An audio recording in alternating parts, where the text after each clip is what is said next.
these are my ride or die brow products. I was going to mention them in my 2017 favorites video, but I also thought it would be way too long, and also I could just spotlight them in a brow tutorial. We are mostly going to be concentrating on this brow because this is my trouble brow. This brow has a little bit more sparse areas. So the very first product we are going to use is the Benefit Bravo Conditioning Primer.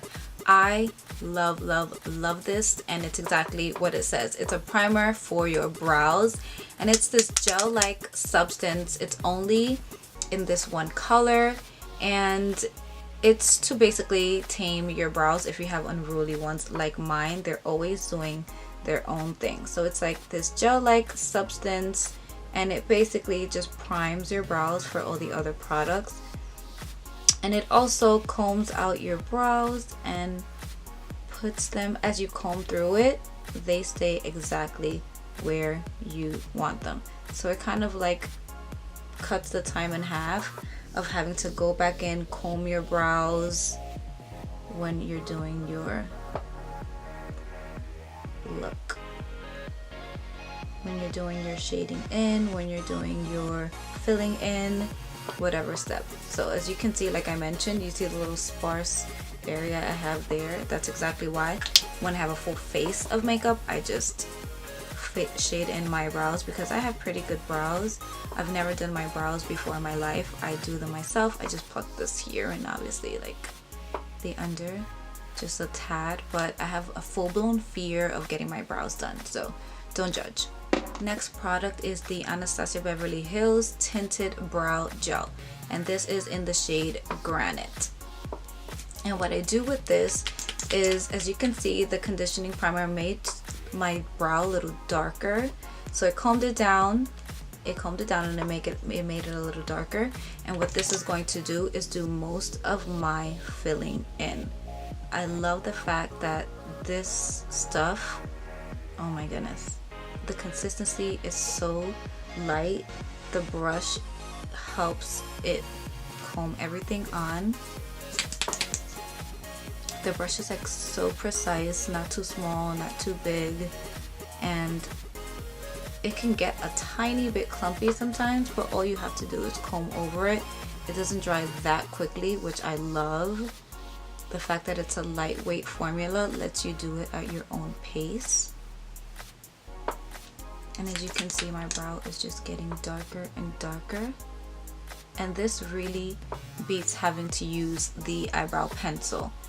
So the brow pencil I use only on days where I'm not going full glam. So all I am doing now is filling in all over with this product. From very beginning to end, there's tons of product that comes off this little brush. So when you get to the very beginning here, use a much lighter hand, but take your time and go carefully and slowly. The main purpose of the tinted brow gel is to do as much shading as possible so that we have less work and less shading to do afterwards. And it's just so much more easier filling in areas with this brow gel, because it kind of just reinforces what the primer does, keeping the hairs in line, and the primer is still doing its job by having the brows already there in place. So you're not just going in with a brow gel, combing everything out, and then going in with your shading. You're just going in, shading as much as you can without having to put too much product down. But I don't think you can actually go too far with this formula, because it's extreme. As lightweight as it is, it's still very pigmented, and it has not very much of a watery consistency, but it's not very dense and it's not very thick. So you can clearly see with just a few swipes the effect of what the formula, or what the actual product does.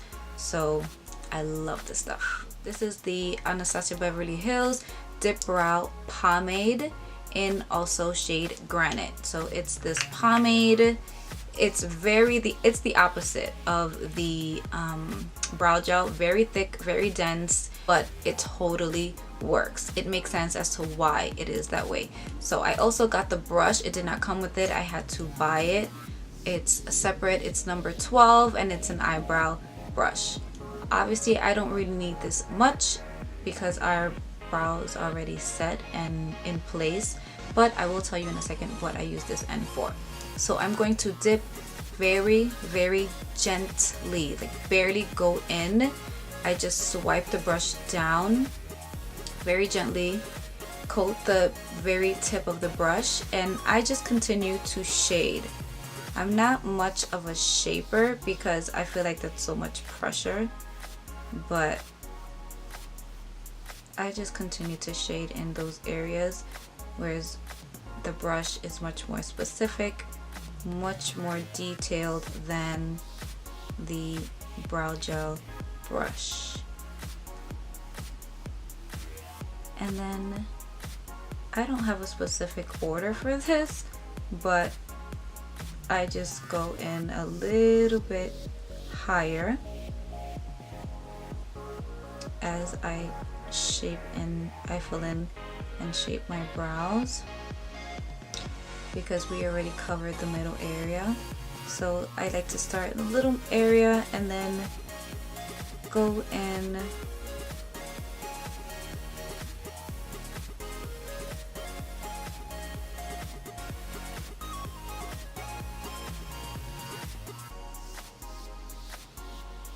and then when there's barely anything on the brush, I just reinforce these light little hairs here.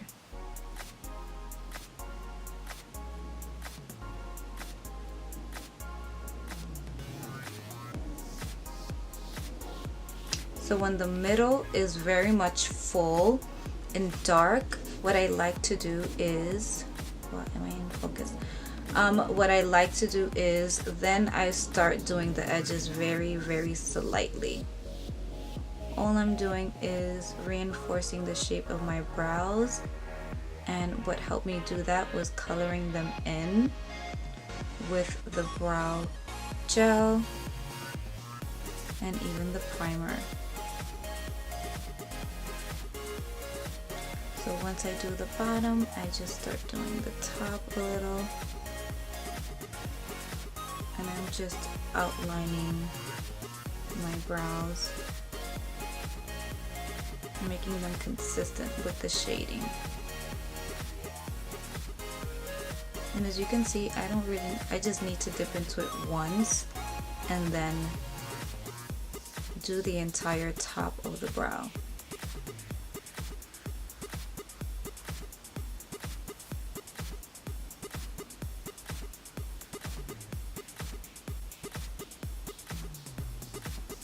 So after I applied a lot of product down, I just like to comb over any stray hairs I might have, and then comb over the edges just a tad, very barely going in, and then slowly making my way to the middle. We're not fully brushing it down because then that just kind of disturbs any of the product that we put down.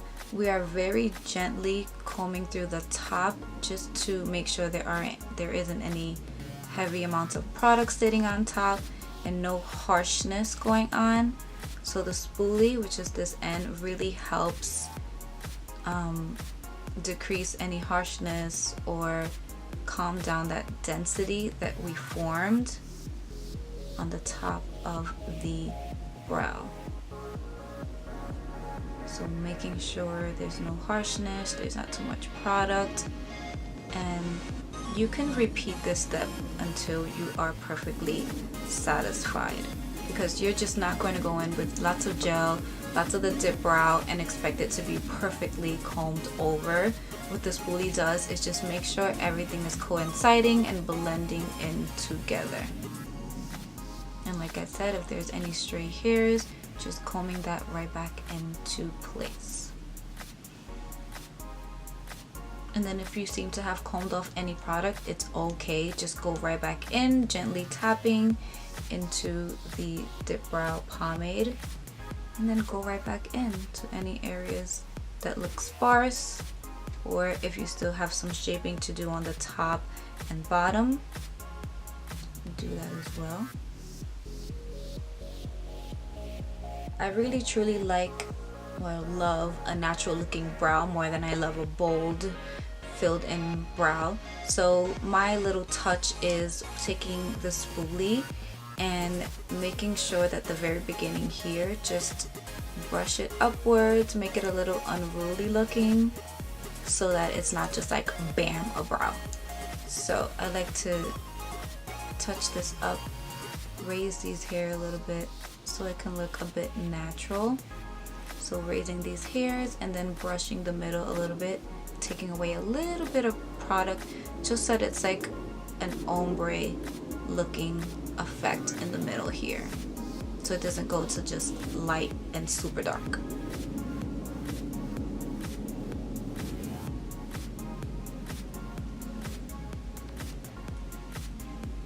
And this is basically our brow. Our last and final step is the highbrow product from Benefit. And what this is, it says on the stick, creamy brow highlighting pencil. And it's exactly that. It is so rich, it is so creamy. It doesn't just highlight, but I feel like it conceals a little bit. Because like I said, I don't professionally get my brows done. So these kind of like conceal these little stray hairs that I have here, if I haven't plucked. And it also, of course, highlights because it's much lighter than your complexion. So I like to very gently smudge this on. Be very careful because a lot of product comes off, and also if you have an eye look, you have to be very careful because usually I have my eyes done before this. I like to do my brows at the very end. My brows are usually done, so once I place down this product, I have to smudge it out and make sure blend that in. This is a Real Techniques shading brush, very tiny. Always use this brush with it, and then I just blend everything out.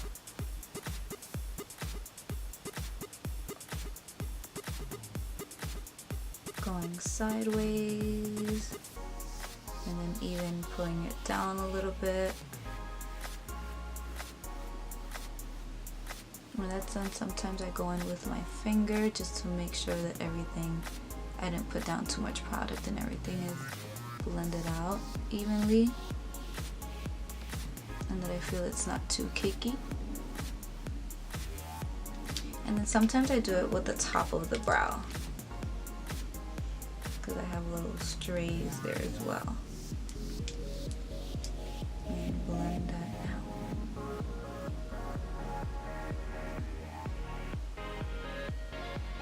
And that, ladies and gentlemen, is how I do my brow. Pretty much quick and easy. On days where I don't want to do a full brow, what I do is I use the Benefit Bravo Conditioning Primer and then some tinted gel just to go over it, give myself a little shading, a little bit of definition. Then I go in with the ABH Brow Wiz. Another awesome product. It is a pencil. It goes like this. It's rolly, so it goes up, goes down, and then it has the little spoolie in the middle. I love the fact that it's an all-in-one product and you do not need a brush at all to use this product. So after, like I said, I use the primer and the brow gel, I just go in with those sparse areas and shade in with the pencil. This is also in shade Granite. So I fill in and then do a little bit of shaping, and I am done. So those are for days, for very casual days where I don't want a bold brow and I have very natural makeup on, very light makeup, or not really going anywhere in particular. So this is also a great product, the Brow Wiz from ABH, and I highly do recommend if you want an easier routine or if you're just not that into dense bold brows. It's all about what you're into. This is just my way of doing it. It's not the only way, obviously, and I hope you learned something so far. And so I'm just going to do this brow on camera.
Thank you so much for tuning in and seeing how I shade in my brows. Hope you learned a new technique, maybe pick up a new product that you haven't used.